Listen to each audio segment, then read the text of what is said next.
Hey, you came back. I'm so glad you decided to hang in there after I meddled in your personal finances.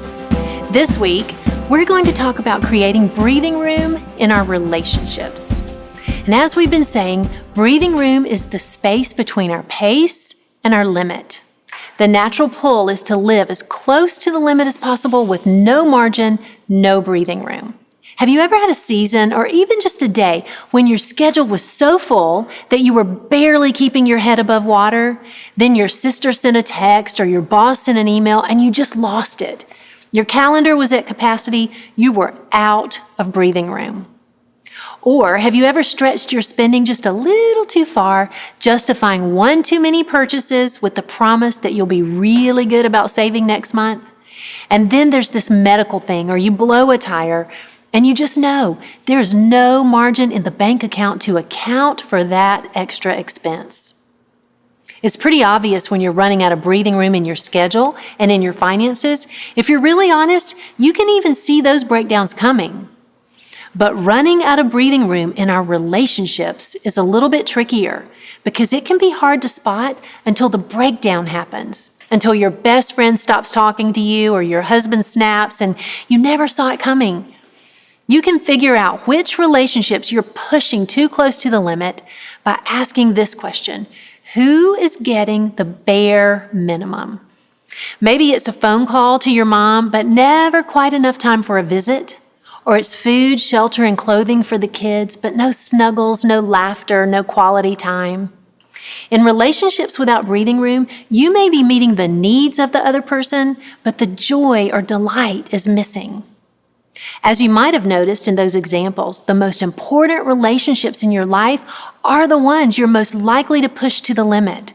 Because your best friend, your husband, your kids, your parents, I'll call these your inner circle people, they love you so much that they have a much higher tolerance for your excuses, cancellations, and promises to be there next time. However, if the breathing room in these relationships runs on empty for too long, you're in for a breakdown that could take months or even years to repair. Here's the principle at play. Relationships thrive when there's breathing room. Relationships die when we're living at our limits. None of us want to push our most important relationships to that point. So why do we do it? Just like we talked about back in part 1, what drives the breathing room right out of our relationships is fear. The fear of missing out, the fear of falling behind, and the one I have to manage, that fear of disappointing other people. It's hard to admit, but like me, maybe you're so afraid of what your neighbors or colleagues or the other PTA moms will think of you that you'd rather disappoint someone in your inner circle than risk the judgment and rumors that may come from disappointing one of those outer circle people. Here's what I've had to learn. They can find another speaker. Allie can't find another mom to sit on her bed and talk about her latest crush. Someone else can plan this year's fundraiser. I need to be on the bleachers watching some almost grown-up boys play a last season of baseball. That email doesn't need a reply right now. I should close my computer and spend quality time with my husband instead. Here's the thing. There are just a few roles that only I can fill. For me, it's Andy's wife. It's Andrew, Garrett, and Allie's mom. It's daughter and sister. Maybe your roles include being an aunt or a grandma. They're just a few that are unique to you. Someone else will eventually fill your role at work. Someone else will lead that committee. Someone else could teach that class. And if you're not careful, if you let fear drive your decisions, you may trade what's unique to you for something someone else can do. The Old Testament has a story that actually taught me this lesson. It's about someone who understood his unique role and refused to be distracted from it. The verse we're going to look at today first caught my attention in the midst of those heavy-duty mommy years when our kids were still small. It comes from chapter 6 in Nehemiah. Let me give you a little context for the story. Nehemiah was a Jewish man who worked for the king of Persia. He was the king's cupbearer. And at this time, hundreds of years before Jesus, the city of Jerusalem had been conquered and pretty much destroyed. The walls of the city had been torn down, meaning the Jewish people who lived there were in constant danger of being invaded again. Without walls, the other nations and armies nearby could come steal the crops and plunder the city whenever they wanted.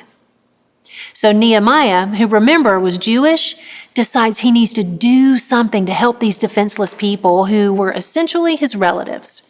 So he takes a big risk by going to the king and asking permission to go to Jerusalem and lead the people in rebuilding the walls of the city. The king agrees, even appointing Nehemiah as governor of Judea, which gives him the authority he needs to get the job done. When Nehemiah arrives in town, he makes a plan, he gathers the people for a big motivational speech, and they all get to work.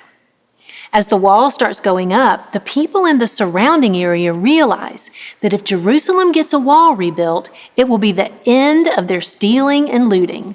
So they figure out that Nehemiah is the one calling the shots, and they decide that if they can distract him, perhaps the progress on the wall will slow or even stop. And this is where we find the verse that is the perfect reminder not to trade what's unique to you for something someone else can do. This group of enemies sends a message to Nehemiah asking him to come meet them in a nearby village. And in our context, this is like an acquaintance inviting you to lunch where you know she's going to pressure you into volunteering for her event or joining the school board.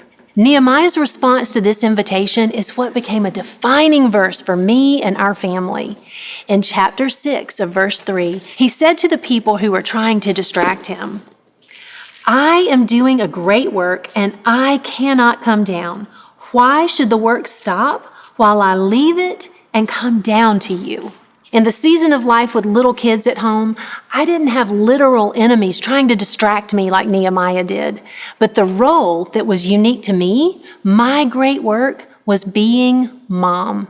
And this verse showed me that I needed to respond just like Nehemiah to the invitations and opportunities that would have pulled me away from that. So I printed this verse, I posted it all over as a reminder that I am doing a great work and I cannot come down. Some of you may need to do the same. If you have an aging parent or a sick friend, you may need to pick up that phone and call, and while it's ringing, you remind yourself, I am doing a great work and I cannot come down. If you have little kids at home, you need to tuck them in tonight and say, maybe even out loud, I am doing a great work and I cannot come down. I cannot come down for that extra evening obligation. I cannot come down for another business trip.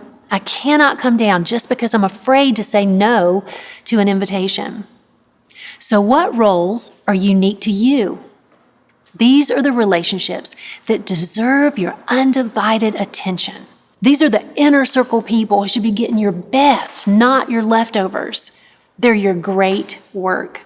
None of the other stuff is permanent anyway. Someone else will have your job. Someone else will plan the thing. Someone else will even have your money.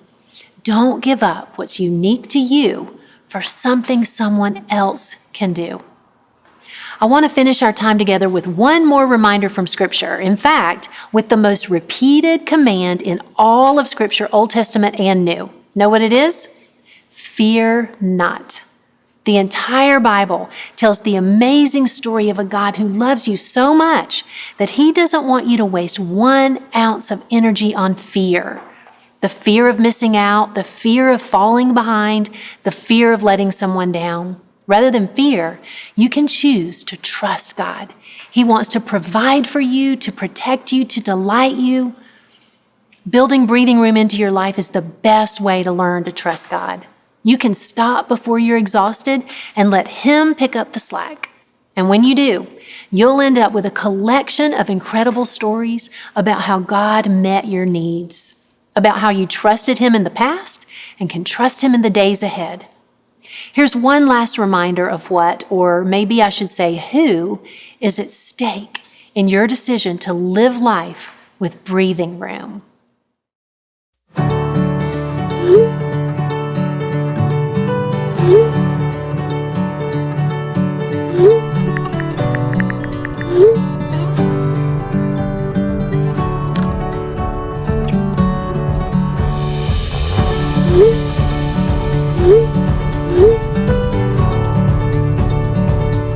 Hey, Mom, do you know where the ribbon is? Why do you need ribbon? My secret project? Mom? Mom! Sorry, it's in the basket next to the blue chair. Don't make a mess for Dad.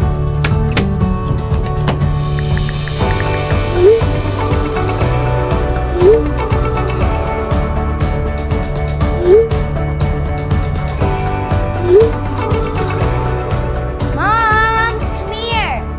Mommy, can I use these twinkly lights? Okay. Yes!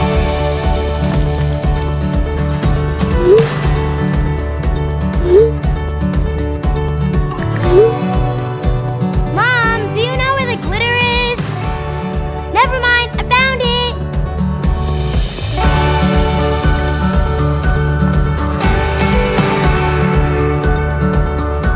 Honey, have you seen my keys? Mom, come see what I did. Oh, baby, I am running so late. You're going to want to see this. Come on. Oh, my goodness.